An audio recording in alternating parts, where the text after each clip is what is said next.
Hi, Natasha. Thanks for joining us. Hi, thank you. It's great to have you with us. Tell us about the 19-year-old from Ingam that joined the army. Wow, that's going back a very long time now. I was born in Ingam, born and raised there. When I was 18, I was sort of feeling like I wanted to look more into the military. My family were military as well, but they were just reserves, but I wanted to go full time.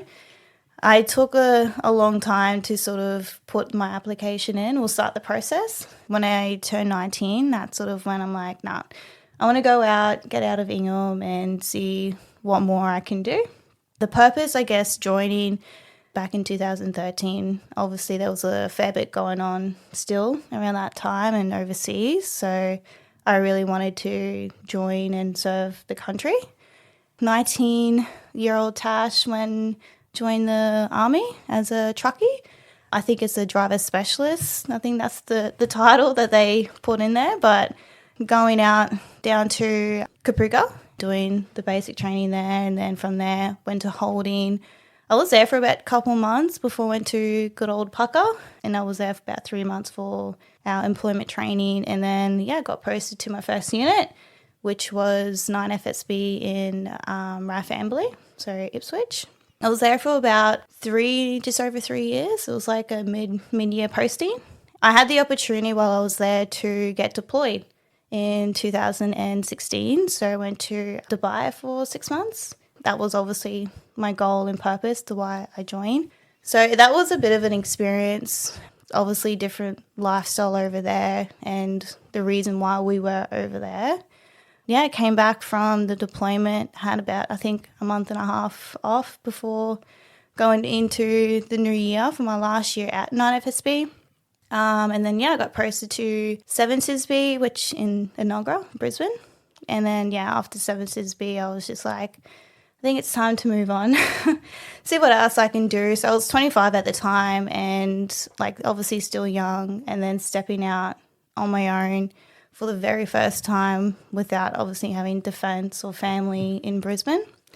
I actually got a job as a gym manager at Snap Fitness at the Gap there, which was close by. I was still doing a bit of reserve time, so I still wasn't too sure. But I stuck with the gym side of things.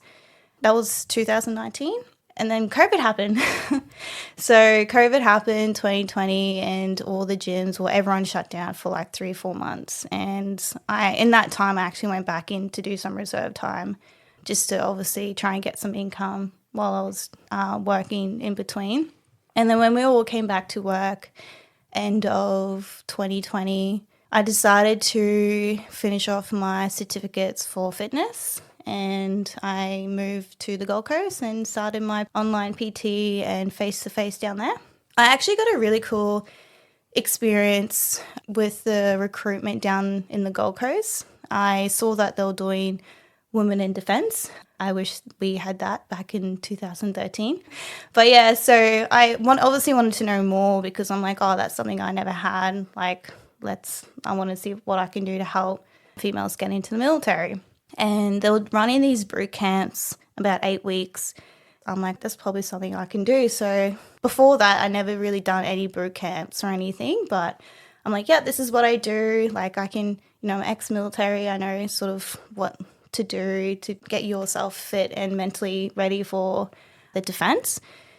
And they're like, cool, no worries. So I had 8 months because of the timing of the year that I spent with them. And it was so much fun, but it was long hours, waking up at 3:30 in the morning, had another job at F45 to stay afloat of my actual earnings, and everything that I got from obviously the recruitment was going back into the business. And then the following year, it was 2022.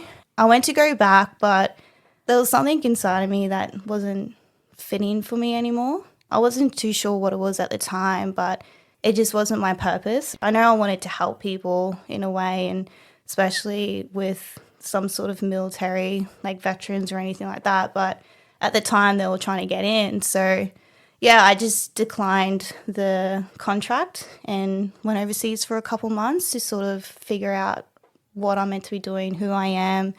I wasn't very good in my mental health.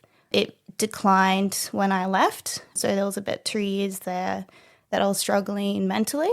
So that was another reason why I didn't go back, because I wasn't fit myself to help these people get into the military. So yeah, I packed all my things up, went traveling for a couple months overseas, and then I injured myself over there, unfortunately. And I got forced to come back home, which is Ingam. I always thought going back home was like a failure. Even when I left the military, I'm like, I don't want to go back home. I'll just suck it up and find something in Brisbane or Gold Coast area. Obviously got back home. I had a ruptured ACL, so I couldn't do too much for the first sort of month and a bit. So just a lot of rehab, training. Yeah, I actually moved into one of my good friends' house in Townsville, her and her little family. And I was just walking on the Strand one day. This person I'm about to talk about, she actually changed my life. I wish she was still around that I could actually tell her that. Didn't get the chance to actually tell her that how much she's impacted on my life and changed. I was walking my puppy on the Strand and I saw this lady in a wheelchair. She was just packing her car. Everyone was walking past her. No one stopped to help. By the time I got there, she was obviously finished, but I still wanted to, hey, like, are you okay? Do you need any more help packing your car or anything like that? She kind of looked at me weird, and I can still picture to this day of the way that she stared at me. She was like, who is this person? Like, why are you talking to me? And we just started chatting, and she's like, oh, you seem nice enough. Do you want a job? At that point, I knew what I wanted, and I needed to get myself back out there. I need to interact with people again because I was closed doors. I didn't want to interact with anyone. I was getting social anxiety again. So I kind of wanted to stop that. When we met, it was sort of like she was helping me while I was helping her. Yeah, I went into her office a couple of days later. So Natalie is her name, and she used to own a disability company. Yeah, I started to do like a social worker, so taking out the clients out and about, and that was literally what made me get back and find my spark within myself, because I'm helping these other people that don't really have the ability that I've got. That changed my perspective on a lot of things of life itself. So that's sort of how I got back into some sort of employment income for a bit there with the disability side of stuff. We actually had a pretty cool experience a few months later after we met. She actually asked me to go overseas with her to Bangkok, to Thailand. I'm like, but we only just met. But our bond and connection was like really strong. In this short amount of time that we've known each other, she's probably one of my closest friends. And then, yeah, we were like, let's go overseas, because she actually wanted to get a boob job. Bless her. So, yeah, Natalie was obviously in a wheelchair, and she couldn't obviously do anything to sort of help. So I was her carer overseas. Again, that was a whole nother life experience, just to see what she was going through personally and what she's doing with herself and how massive the businesses that she's created from the bottom up. We came back. During that time, I was still really interested in real estate. I was doing my certificate, so getting my license and studying for that. I was on this buddy shift when I was in the disability side of things. We were chatting about real estate, and her sister-in-law was actually in property management. She actually passed her details on to me. I contacted the lady, and I think like the next day I got a phone call to see if I wanted to get interviewed. And yeah, they offered me a job. So I pretty much started like a week after that into property management. Mind you, I have no like experience or anything. I'm just literally walking into this whole new life of real estate. Because in my mind, I was looking more into, I would love to be a sales agent. Like, I'm always following, like, Ryan Stonehand, who's this #1 American real estate over there. So he was, like, my big little, like, yeah, like, I can do it motivator. And, yeah, well, I was like, well, if I go into property management, I can learn what that is and what that's involved. And I actually quite enjoyed it. From there, I got pushed into the business development manager I think within 6 months, pretty much trying to help build the income for the business and putting more listings on and everything like that. And I had a good opportunity there because I kind of got left to sort of not figure it out and not get support, but like how to do my own processes and work the way that works for me and how my brain works. I'm slightly dyslexic, so it's sort of like for me to put something down to work along and follow will help me present and be better. Yep. Sadly, that agency, she put it up for sale and it sold and the business actually closed down. I just didn't know what to do. Like I did, but I wasn't sure where I would fit. I kind of felt like I had a really good opportunity where I built something not only helping the business, but like for myself, like a personal development.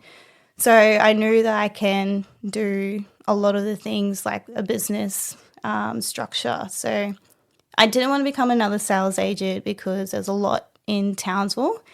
I dealt with a lot of buyer's agents because they had their clients' properties that need to be managed. So I reached out to a lot of them to figure out, like, what do you actually do? Do you just buy property? Like, is that it? You just find listings and buy it? Like, what more to it? A lot of them did say, like, yeah, that's pretty much it. Like, they didn't really want to share too much, which I found a bit odd. And then I was like, stuff it, I'll just start my own business and become a buyer's agent here in Townsville. And I'll just start in Townsville region, figure it out on the way. And that's exactly what I did. And I'm 8 months in now. And my 1 year is coming up in the business in November this year. And my goal is now to see if I can close on like another 10 within that space. So, and on that note as well, in real estate and working with the Oasis is helping our vets find rentals. The reason why I started doing that because I was in a similar position of homelessness when I first left the military and struggle financially. So when I do engage with these members, I can really emotionally relate to them and how they feel. And a lot of times we couldn't really be successful to find them rentals because their financial side of things. So their upfront costs, which is a bond in 2 weeks, or they don't have enough income to actually pay for the rent. That's just been a battle and a struggle, and it's really common that we're seeing. So we're just trying to find a solution that can obviously help all those to make sure they get a roof over their head and stuff like that. And we've been doing that with the Oasis for last year. Before that, I was working with the RSL and who was there at the time, but she moved on. So yeah, I reached out to you guys and here we are. Awesome. Sounds like a great opportunity for Townsville businesses to get involved and support a veteran in need. So Natasha, where can people link in with you? Probably the easiest way, you can Google investor support buyer's agent in Townsville. I am now in the Google ranks, which is amazing, the first page. And if you do click on there, like there's little icons that go to my Instagram, Facebook, obviously number and all the details on there anyway. So it's probably the easiest way for people to, I guess, engage with myself, either obviously the services, whether it's buying property, managing the property as well, so property management, and also anyone wants to support or need and help with the veterans, yeah, reach out to me on that. We are asking all our guests this question. So what would you tell your younger self? For me, I can't really see a purpose to go back in time to tell my younger self, like, everything's okay, you're going to go through some very challenging times, but, you know, you're 30 and you're thriving, like, you're doing great, because we can't really change what happened in the past, but we can definitely change what we can in the future. So if anything, like, I would just say, like, everything is what you perceive it to be. So, for example, if you're not good for that promotion because they said so, then you're limiting your own ability. So it's sort of something to have a different perspective with the challenges that you face and good things as well that you do come across. So awesome. Thanks very much for sharing your story with us today. Really appreciate it. thank you. I'm grateful to be here. Thanks, Natasha.